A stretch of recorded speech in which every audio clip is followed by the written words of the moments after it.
మేషం వారికి గనక చూసుకున్నట్లయితే ఇక్కడ కుజుడు రాహువు ప్రస్తుతం మీకు ఏకాదశంలో ఉన్నాడు. 2 ఏప్రిల్ నుంచి కుజుడు శని కలవబోతున్నాడు. దీనివల్ల కలిగేటువంటి ఫలితాలు ఏమిటి? ఎందుకంటే ఇది ఒక రకంగా చెప్పాలంటే మంచి ఫలితాలు ఇస్తుంది. కొన్ని విషయాల్లో చాలా జాగ్రత్తగా ఉండాలి. ఈ యొక్క కాంబినేషన్ ఏదైతే ఉందో చాలా చాలా చాలా టిపికల్ కాంబినేషన్. అయితే ఈ కుజుడు శని అదేవిధంగా కుజుడు రాహు ఈ కాంబినేషన్ వల్లే మనకి బయట యుద్ధాలు కానీ ఇటువంటివన్నీ కూడా జరుగుతున్నాయి. ప్లస్ పంచగ్రహ కూడా 3 సార్లు రావడము, ప్లస్ అదే కాకుండా మనకి గురువు సంచారం గురువు ఏదైతే ఉన్నదో మూడు రాసులు మారడం, ఇట్లాంటివన్నీ కూడా పోయిన సంవత్సరం జరిగింది, ఈ సంవత్సరం కూడా జరుగుతుంది. అయితే ఈ యొక్క కాంబినేషన్ మూలంగా మీకు అసలు ఎలా ఉండబోతుంది అనేటువంటి విషయాలు చెప్తుంది నేనైనప్పటికీ చెప్పిస్తుంది. మీకు ప్రస్తుతం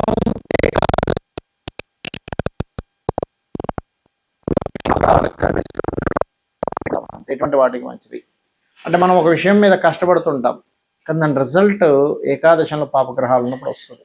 అంటే ఏదో రకంగా ఎలాగోలాగా మనం దాన్ని పొందేటువంటి బలం ఏకాదశంలో ఉండేటువంటి కుజరాహులు ఇస్తారు, గుర్తుపెట్టుకోండి. మరి ఇదే కుజుడు శనితో కలుస్తున్నాడు. 2 నవంబర్ నుంచి ఒక 45 రోజుల పాటు ఉంటాడు అక్కడ. మరి అప్పుడు ఉండేటువంటి పరిస్థితి ఏమిటి అంటే ఆ సమయంలో ప్రత్యేకంగా మీరు ఇన్వెస్ట్మెంట్స్ చేసే విషయంలో, తండ్రి గారి ఆస్తి సంబంధించినటువంటి విషయంలో, వివాహ జీవిత స్థానం అంటారు 12వ స్థానం కాబట్టి వివాహ జీవితం మీద అంటే చూడండి, చిన్న చిన్న విషయాలకే గొడవలు వచ్చేసేయడం, కోపం పెరిగిపోవడం, ఇట్లాంటివన్నీ పెరుగుతూ ఉంటాయి ఈ కాంబినేషన్స్ వల్ల. అయితే ఈ యొక్క గ్రహాల యొక్క సంబంధంతో 3లో ఉండేటువంటి గురువు రూల్ చేస్తూ ఉంటాడు. కాబట్టి ఏంటంటే ఎవరైనా ఏదైనా అన్న మాటకి మన కోపం వచ్చేయడం, లేకపోతే మనం అన్న మాటకి అవతల వాళ్ళు చిన్న చిన్న విషయాలకి కోపం తెచ్చుకోవడం జరుగుతూ ఉంటుంది. కాబట్టి ఈ కాంబినేషన్ ఉన్నందుకు వీలైనంత మట్టుకు మీరు 2 ఏప్రిల్ నుంచి ఒక 45 రోజుల పాటు ఇన్వెస్ట్మెంట్స్ చేసే విషయంలోని, అదేవిధంగా కాస్త కమ్యూనికేట్ చేసే విషయంలోని మరింత జాగ్రత్తగా ఉండాలి. ఎందుకంటే ఇక్కడ పంచమంలో కేతు ఉన్నాడు. ఈ పంచమ కేతు అనేటువంటిది ఆలోచన స్థానము. అర్థం కాదు ఏమిటిది ఇట్లా ఉందేమిటి, ఈ రకమైనటువంటి ఇదేమిటని. అయితే మరి ఏకాదశంలో కుజరాహువులు ఉన్నప్పుడు ఏమిటి అంటే ఇక్కడ కేవలం ఏదో బిజినెస్ లైన్లోనో లేకపోతే మనం అనుకున్న డిజైర్ నెరవేరడం మాత్రమే కాకుండా స్పోర్ట్స్ రంగాల్లో ఉంటారు కొంతమంది. ఆ స్పోర్ట్స్ రంగాల్లో ఉండేటువంటి వారికి కూడా యోగిస్తుంది. బికాజ్ ఆఫ్ మనకి ఈ కుజుడికి అష్టమ దృష్టి ఉంటుందో లగ్నాధిపతి లాభంలో ఉండి 6వ స్థానాన్ని చూస్తున్నాడు. కాబట్టి ఈ స్పోర్ట్స్ రంగాల్లో ఉండేటువంటి వారికి, ట్రైనింగ్ ఇచ్చేటువంటి వారికి, ఎనీథింగ్ ఈ యుద్ధానికి సంబంధించినటువంటి, ఇప్పుడు యుద్ధం జరుగుతుంది మనకి, యుద్ధ రంగాల్లో ఉండేటువంటి వారికి కూడా ఇది గెలుపునిస్తుంది చెప్పాలంటే. ఇక మీరు చేయవలసినటువంటి దేవతా ఆరాధన ఏమిటి? నవగ్రహాల్లో కుజుడు, రాహువు, శని, కేతు ఈ గ్రహాల దగ్గర దీపారాధన కనుక చేసినట్లయితే ఎటువంటి నెగటివ్ ఎఫెక్ట్స్ అనేటువంటివి ఉండవు. అయితే ఇదే కాంబినేషన్ మీ పర్సనల్ చార్ట్లో ఉంటే ఏమిటి అనేది తెలుసుకోవాలి. సర్వసాధారణంగా కుజరాహు ఈజ్ అతి కోపము, అగ్రెసివ్ నేచరు, హైపర్గా ఉండేటువంటిది, శక్తివంతంగా ఉండేటువంటి కాంబినేషన్. కుజ శని కూడా అంతే. అంటే ఏమిటి, కర్మకారకుడైనటువంటి శనికి మన ఎనర్జీ కారకుడైనటువంటి కుజుడు కనెక్ట్ అయ్యాడు. సో కర్మ ఈజ్ ఎనర్జెటిక్ కర్మ, అగ్రెసివ్ నేచర్ దీన్ని ఇస్తూ ఉంటుంది. అయితే మరి అందరికీ ఈ యొక్క కాంబినేషన్ అనేటువంటిది ఇబ్బందే ఇవ్వాలా ఏమిటి అంటే ఇక్కడ మనం ఒక్కొక్క దాన్ని బట్టి చూసుకోవాలి. ఉదాహరణకి లగ్నంలో ఉన్నాడు అనుకోండి కాంబినేషన్ మీకు, అప్పుడు వాళ్ళ జీవులు అంటే వాళ్ళ యొక్క తత్వం అనేటువంటిది కంప్లీట్గా కొంత చిన్న చిన్న విషయాలకి అగ్రెసివ్నెస్ రావడము. హెల్త్ పాయింట్ ఆఫ్ వ్యూలో చూసుకుంటే కనుక ఈ యొక్క శని కుజులు కానీ కుజరాహులు కానీ ఉన్నప్పుడు కొంచెం బీపీ లెవెల్స్ పెరగడం ఇట్లాంటివి ఇస్తూ ఉంటుంది. ఇది ఒక్కొక్కసారి లగ్నాధిపతితో కలిసి ఉన్న లగ్నాన్ని చూస్తున్న ఈ యొక్క కాంబినేషన్ ఇస్తూ ఉంటుంది, గుర్తుపెట్టుకోండి.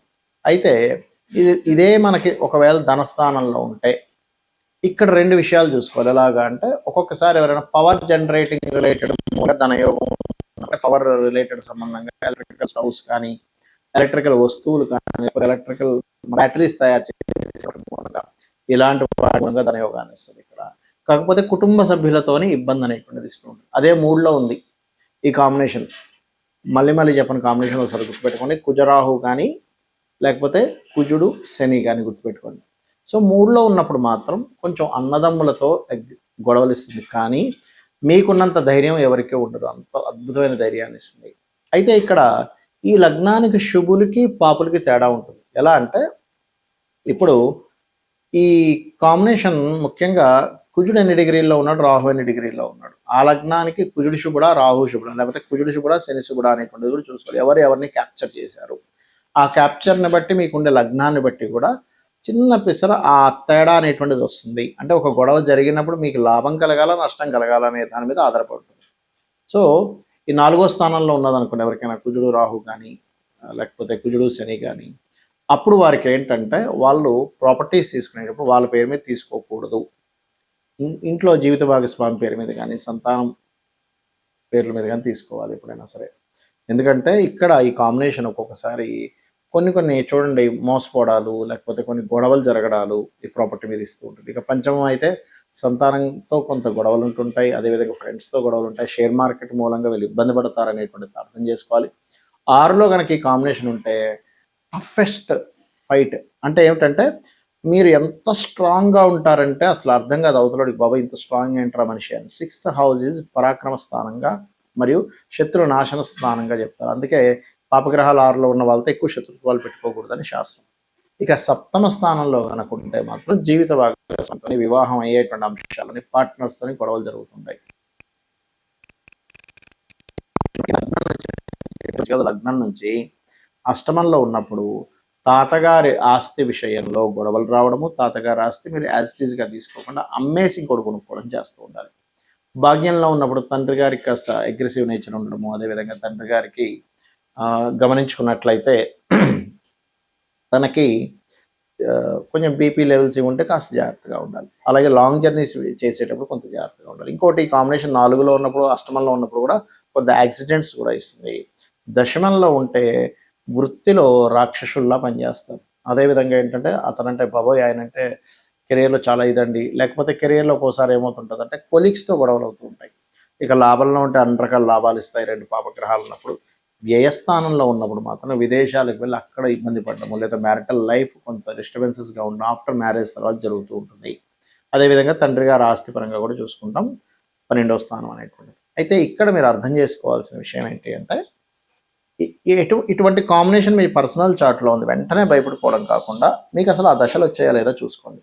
ఆ మహాదశలు అనేవి రాకుండా ఏదో అయిపోతుందేమో, అమ్మో ఏదో మనకి కాంబినేషన్ ఉంది కాబట్టి అని అనుకోకండి. ఒకటి మహాదశలు అంతర్దశలు రావాలి. మహాదశ లేదు చిన్నప్పుడే అయిపోయింది, దాని ప్రభావం ఉండదు, పాయింట్ నెంబర్ 1. రెండవది అక్కడ అసలు అది యాక్టివ్ అవ్వదు ఒక్కోసారి, అంటే పోర్ట్ఫోలియోస్ ఏది కూడా దానికి కనెక్టివిటీలో ఉండవు. అలాంటప్పుడు కూడా ఏమీ కాదు, గుర్తుపెట్టుకోండి. అదేవిధంగా మీరు అగ్రెసివ్గా ఉంటేనే అది యాక్టివ్ అవుతుంది. మీరు అగ్రెసివ్ నేచర్ తగ్గించుకుంటే కూడా అది యాక్టివ్ అవ్వదు, గుర్తుపెట్టుకోండి. ఇప్పుడు ఎగ్జాంపుల్ 3లో ఉంది, కమ్యూనికేషన్స్ ద్వారా గొడవలు రావాలి, కానీ మీరు దాన్ని అర్థం చేసుకొని అస్సలు మీరు అగ్రెసివ్ నేచర్ని అసలు ప్రదర్శించకుండా చాలా కూల్గా సిచ్యువేషన్స్ అర్థం చేసుకుని ఉంటే అది యాక్టివ్ అవుతుంది. ఎప్పుడు కూడా మన యొక్క యాక్టివిటీస్ మీద గ్రహం యాక్టివ్ అవుతుంది, గుర్తుపెట్టుకోండి. మనం ఒక పని చేసి ఆ కర్మ తగ్గట్టుగా గ్రహం యాక్టివ్ అవుతుంది, అది మెయిన్గా గుర్తుపెట్టుకోవాలి. అలాగే మరి దీనికి పరిహారాలు ఏమిటి? కుజరాహువులు కలిసి ఉంటే రావి చెట్టు కిందని ఆ సర్ప ప్రతిష్ఠ చేసిన వాటి దగ్గరికి వెళ్ళి ప్రదక్షిణం చేయడము, ప్రదక్షిణం చేసేటప్పుడు ఒక చెంబులో నీళ్లు తీసుకొని అందులో పసుపు కుంకుమ గంధం వేసి చిటికెడు వేసి కలిపేసి ఆ యొక్క నీటితోనే మీరు ఆ నీటిని పట్టుకొని రావి చెట్టు చుట్టూ ప్రదక్షిణం చేసి వాటి మీద వేయడం. అదేవిధంగా శని కుజులున్నా కూడా ఈ రెమెడీ చేసుకోవచ్చు. గోవులకి క్యారెట్స్, బెల్లము ఇటువంటి పదార్థాలు తినిపించడము, మరియు వీలైనంత మటుకు శివాభిషేకం ఎక్కువగా చేసుకోవడము, విష్ణు సహస్రనామాలు రెగ్యులర్గా వింటూ ఉండడము, చండీ పారాయణం లాంటివి చేయించుకుంటూ ఉండడం చేస్తూ ఉంటే ఖచ్చితంగా మీకు దీని యొక్క ప్రభావం కంప్లీట్గా పాజిటివ్గా రావడం జరుగుతుంది. శ్రీమాత్రే నమః.